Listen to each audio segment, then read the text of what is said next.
sur une structure d'entreprise qui est totalement hiérarchique. Le discours du manager serait voilà ce qu'il y a à faire, voilà comment tu vas le faire, et puis en filigrane, tu as intérêt à le faire. Ce management-là, quand tout va bien, en période simple de développement de l'entreprise et puis dans un univers économique qui serait stable, ce management-là, il a des effets pervers, mais peut-être qu'il peut fonctionner. Mais une chose est sûre, ça s'est revu dans toutes les expéditions, puis ça se voit dans l'entreprise, on a besoin de l'intelligence de tout le monde, on a besoin de l'engagement de tout le monde, et tout ça, ça passe par un management participatif.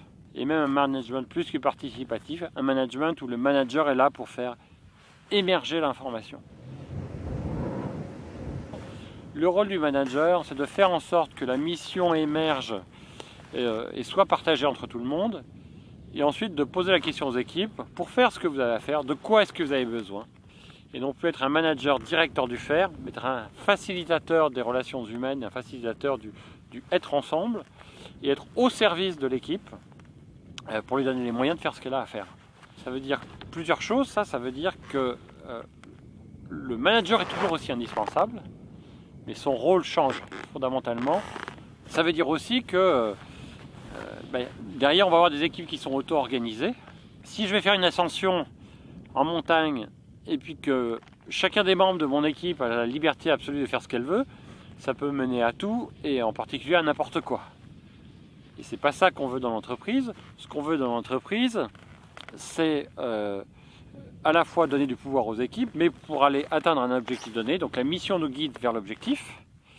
Le pouvoir, on va le donner aux équipes qui vont du coup s'organiser et trouver les meilleures façons de procéder et d'avancer pour elles dans leur terrain particulier.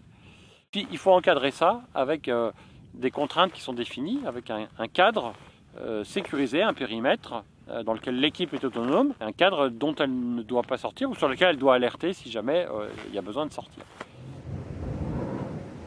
Le manager est un facilitateur au service d'une équipe guidée par une mission et avec du pouvoir parce qu'elle est auto-organisée et en même temps de la sécurité parce qu'on a mis un cadre. C'est ce type d'organisation-là qui est une organisation qui est capable d'avancer en tout terrain malgré l'incertitude, malgré les imprévus, etc.